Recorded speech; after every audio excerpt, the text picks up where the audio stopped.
Today, we're jumping into a medical detective story that's been 15 years in the making.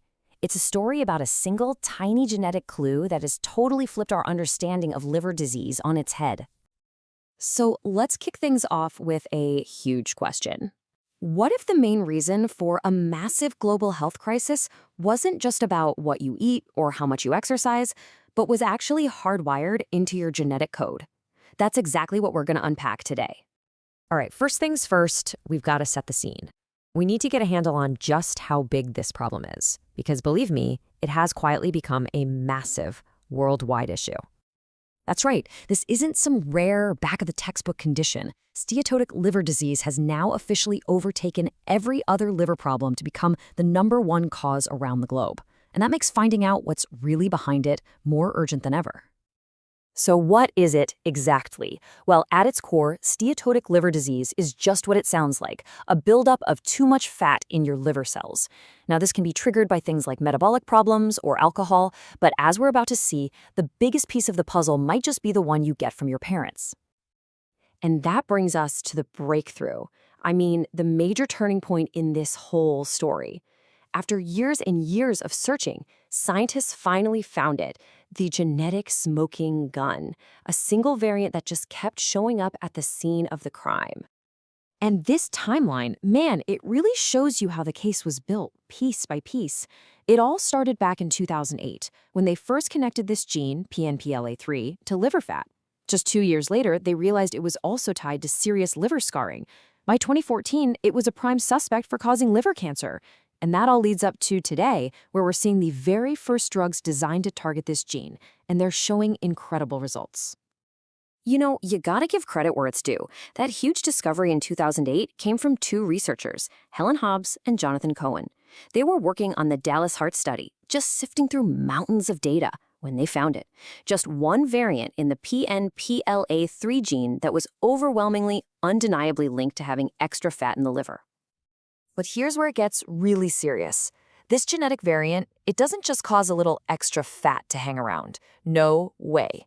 It actively drives the entire disastrous progression of the disease, from a simple fatty liver all the way to its deadliest outcomes. Having this variant is like setting off a dangerous domino effect. It starts simple, with that excess fat, which is called steatosis. But then that leads to inflammation, what we call MASH. From there you get scarring, or fibrosis.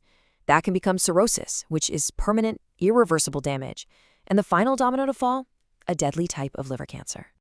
And when it comes to risk, it's kind of like a numbers game. See, we all get 2 copies of every gene, one from each parent. If you have just one faulty copy of this one, your risk for severe liver damage goes up. But if you get 2 faulty copies, if you're homozygous, your risk goes through the roof. It absolutely skyrockets. But you know, this gene doesn't act alone. Like any good movie villain, it has accomplices. Other factors in our bodies and our lives that basically pour gasoline on the fire and make its effects way, way worse. So what are these accomplices? Well, the evidence is pretty clear. Things like having higher body fat, eating a diet high in carbs and saturated fats, and insulin resistance, they all make this gene's negative impact much stronger. But that last one on the list, that was a total curveball for researchers. It turns out this variant is significantly more harmful in women than it is in men. And the question is, why? Well, the latest research points to a direct interaction with the hormone estrogen, which seems to supercharge the gene's damaging activity. It's like a perfect storm for liver damage. Okay, so the culprit has been identified, and so have its accomplices. The next big question was figuring out exactly how it was committing the crime, and, more importantly, how to stop it. And this, my friends, is where the science gets really, really clever. So here's how the sabotage works. A normal, healthy PNPLA3 protein is supposed to help your liver break down and get rid of fat. Simple enough. But the faulty version created by this variant, it doesn't just clock out and not do its job. Oh no, it actively sabotages the whole operation. It physically latches onto fat droplets in your liver cells and creates a roadblock, blocking all the other good proteins from getting in to do their work. It's not just a broken part, it's a part that breaks the entire machine. And once scientists figured that out, they knew exactly what they had to do. They developed these incredible new drugs called siRNA and ASOs. that basically act like genetic silencers. Think of it like hitting the mute button on one specific gene. These drugs go right in and just turn off the bad instruction that tells the body to make that faulty sabotage-loving protein in the first place. And the results? Honestly, they've been nothing short of spectacular. In the early trials with patients who have 2 copies of the bad gene, these new therapies reduce the fat in their liver by up to 40%. That is a direct, powerful, and precise counterattack on the absolute root cause of the disease. What's so amazing about all of this is that this story, it's bigger than just one gene or even one disease. It really marks the beginning of a whole new era. It's a fundamental shift in how we even think about medicine. You know, the lead researchers behind the paper we've been talking about, Romeo and Luca Valenti, they put it perfectly.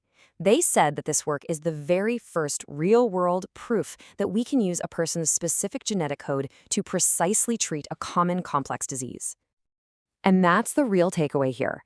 This is so much bigger than just liver disease.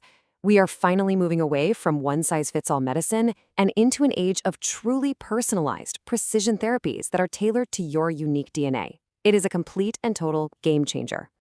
Which really just leaves us with one final, pretty powerful question to think about.